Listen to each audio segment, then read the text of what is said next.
Assalamualaikum warahmatullahi wabarakatuh. Mustamiin tema sejarah, pada kesempatan kali ini kami akan melanjutkan pembahasan di video sebelumnya, yakni strategi dakwah Rasulullah di kota Madinah. Dalam video sebelumnya dijelaskan, bahwa masyarakat Madinah mengenal Islam, itu bermula ketika datangnya sekelompok suku Arab di Madinah yakni Aus dan Khazraj, yang sedang ziarah ke Ka'bah. Dari situ mereka bertemu Nabi Muhammad dan kemudian menyatakan masuk Islam. Setelah itu, mereka kembali ke kota Madinah, dan di sana mereka mengajak masyarakat Madinah untuk masuk Islam. Masyarakat Madinah pun dengan mudah menerima ajakan tersebut. Setelah Islam berkembang pesat di kota Madinah, untuk menghindari gangguan dari kafir Quraisy, akhirnya Nabi Muhammad menyuruh kaum muslimin untuk hijrah ke kota Madinah. Tak lama kemudian Nabi Muhammad pun diminta orang Madinah untuk hijrah ke kota Madinah. Beliau pun hijrah ke kota Madinah dengan ditemani oleh sahabat beliau yang bernama Abu Bakar. Dari sinilah Nabi Muhammad berdakwah dan membentuk sebuah pemerintahan yang nantinya akan membawa Islam menyebar luas dan semakin berkembang. Lantas, bagaimanakah strategi dakwah Nabi Muhammad di kota Madinah?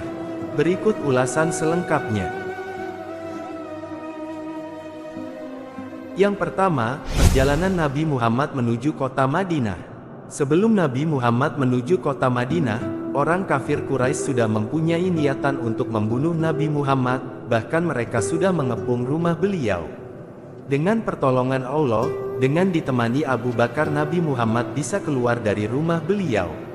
Nabi Muhammad SAW dan Abu Bakar pergi ke Madinah melalui arah selatan dalam rangka mengelabui kafir Quraisy. Mereka berdua menetap di dalam gua kurang lebih selama 3 hari 3 malam. Gua Sur terletak di Jabal Sur yang berjarak 5 km sebelah selatan kota Makkah.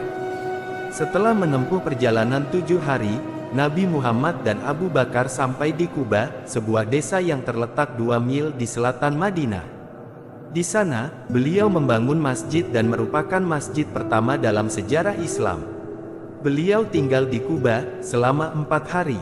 Pada Jumat pagi beliau berangkat dari Quba, menuju ke Madinah.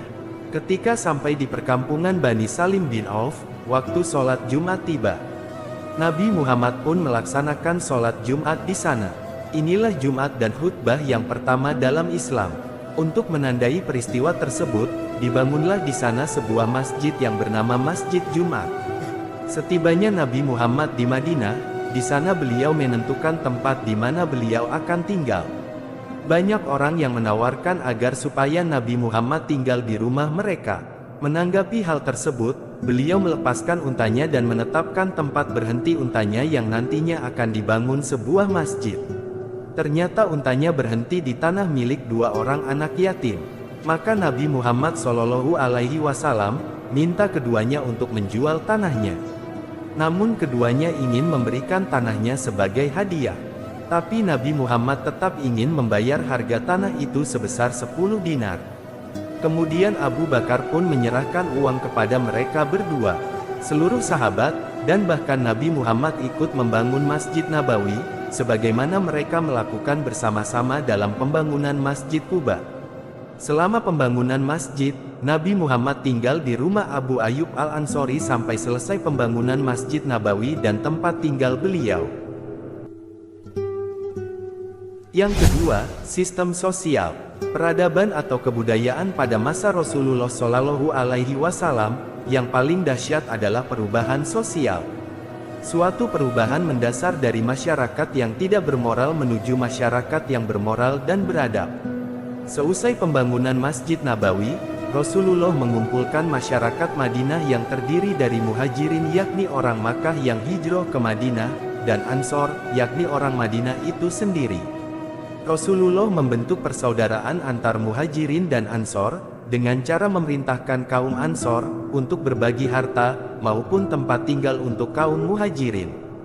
Selain itu, Rasulullah juga membuat kesepakatan, antar masyarakat harus saling membantu, dan saling menghormati, baik muslim maupun non-muslim. Yang mana kita tahu, di Madinah juga tinggal sekelompok orang-orang Yahudi.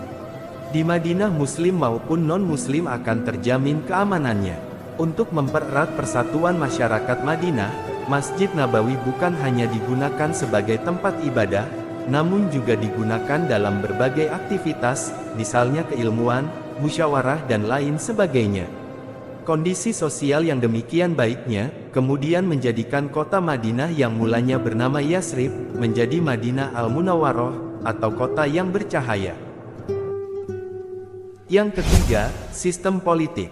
Dalam sistem politik ini Nabi Muhammad merumuskan undang-undang dasar yang berlaku bagi setiap masyarakat Madinah, baik muslim maupun non-muslim. Ada 3 dasar undang-undang tersebut. Pertama, setiap kelompok mempunyai pribadi keagamaan dan politik. Adalah hak kelompok, menghukum orang yang membuat kerusakan, dan memberi keamanan kepada orang yang patuh. Kedua, kebebasan beragama terjamin buat semua warga negara. Ketiga, adalah kewajiban penduduk Madinah, baik kaum muslimin maupun bangsa Yahudi, untuk saling membantu, baik secara moral atau material. Semuanya dengan bahu-membahu harus menangkis setiap serangan terhadap kota Madinah. Di kota Madinah, Rasulullah adalah kepala negara bagi penduduk Madinah. Kepada beliaulah segala perkara dibawa dan segala perselisihan yang besar diselesaikan.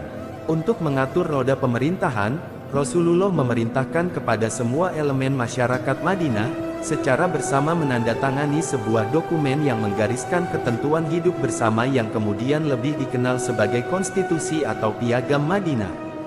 Piagam Madinah merupakan bentuk piagam pertama yang tertulis secara resmi dalam sejarah dunia.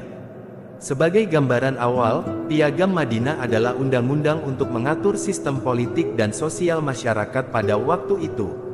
Sejarah mencatat, Islam telah mengenal sistem kehidupan masyarakat majemuk dan kebinekaan melalui piagam ini.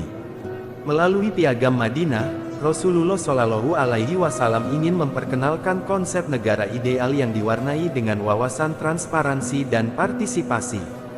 Melalui Piagam Madinah ini, Rasulullah juga berupaya menjelaskan konsep kebebasan dan tanggung jawab sosial politik secara bersama. Karena itu, istilah civil society, yang dikenal sekarang itu, erat kaitannya dengan sejarah kehidupan Rasulullah di Madinah. Dari istilah itu juga punya makna ideal dalam proses berbangsa dan bernegara. Tercipta masyarakat yang adil, terbuka, dan demokratis.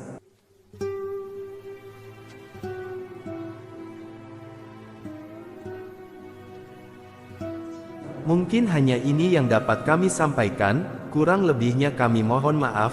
Jangan lupa subscribe, like, dan komennya. Wassalamualaikum warahmatullahi wabarakatuh.